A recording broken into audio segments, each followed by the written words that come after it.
Welcome to Basic Brewing Video. I'm James Spencer. I'm Steve Wilkes. This is the spring break edition of Basic Brewing Video. We're here in your kitchen. Not at the beach? No!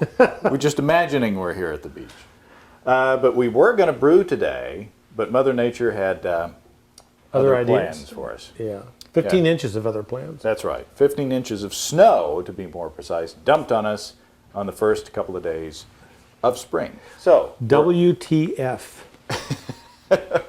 Interpret that whatever you want. Yes. So what we're going to do is we're going to talk about food. That's right. And beer. And Steve is putting together a dinner that he has auctioned off for charity, a multi-course dinner. And what we plan to do is take you through the courses of this dinner, pairing the different courses with beer, most of it that you have brewed or I have brewed. Right.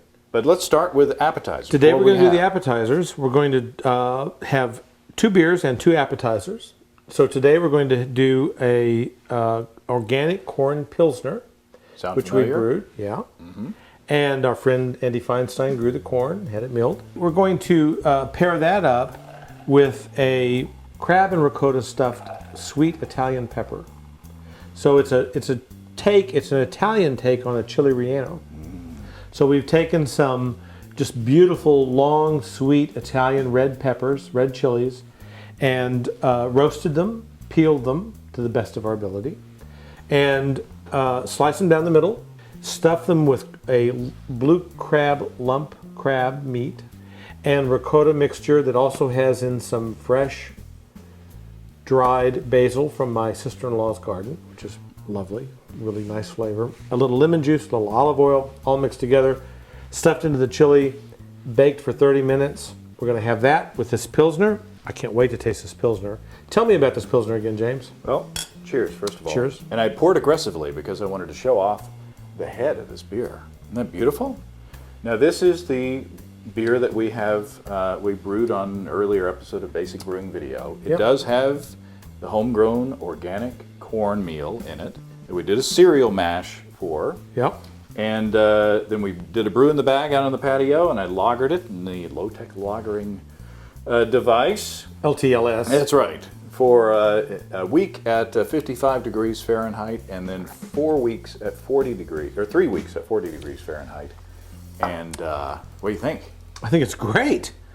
That's terrific. That's what a big brewery ought to taste like. It's malty. It's not terribly hoppy, but it's got everything going on in there. There's a lot of complexity. And there's some citrus from the hops in there. Yeah. We added some of the hops at the end, and there's a bit of citrus there. It's nice, crisp, and clean. And it doesn't taste like corn, although it's got corn in it. No. Wow. It's really got just a nice, round, earthy, malty flavor. I really like this beer a lot. This is tremendous. Excellent. This would be a beer that I would serve to my friends who have never encountered craft beer or homebrew, and they would just be blown away by this. Which they may be among the participants of this dinner. That's right, because we're going to pair this beer with this appetizer. Now, today I did it as an entree, so I used big, luscious red peppers, but there's also a variety that are about this big, about that big. And they'll be perfect for an appetizer version of this. Well, serve it up here while we've got time.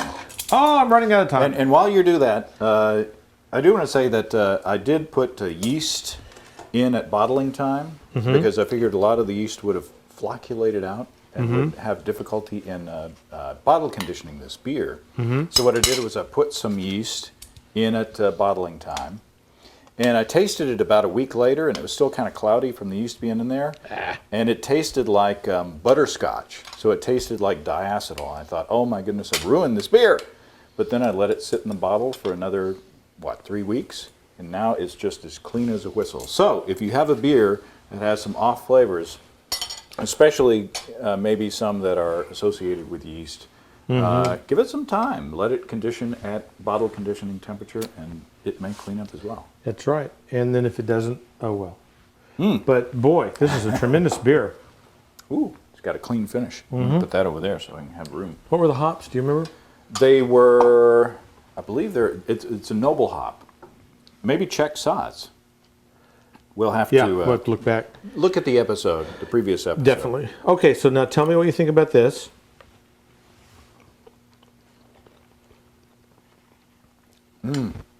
Oh man, the crab is sweet, the cheese is sweet, the pepper roasted in the oven is so sweet, and then it's a perfect pairing with this beer, which is, the hops are not, it doesn't have a lot of bitterness.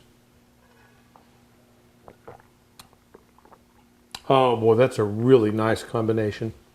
The next thing that we're going to have, a poached oyster canapé. We're going to pair this up with a Samuel Smith's oatmeal stout. So these are oysters that I poached in an ancho chili beer that we made some time ago for the Great Chili Experiment. And we made an ancho chili beer, and I took the liquor from the oysters along with 12-ounce beer. I put the oysters in the liquor, let them poach for about 10 minutes with some cumin and some dried smoked chilies that I had, that my brother grew. Drain those off, doused them in some ice water just for a second to make them quit cooking. Put those on a little round of sourdough baguette that I buttered, and a homemade remoulade sauce, which we have in the program. I'll post that recipe online as well. And baked that, and then broiled it for about 2 minutes. Baked it for about 10 minutes, broiled it for about 2, and you are sampling it. And how is it, sir? Oh, it's awesome.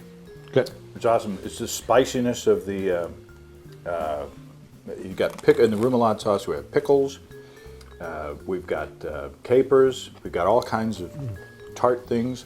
And then we'll go with the beer. And the oysters with a stout or a porter.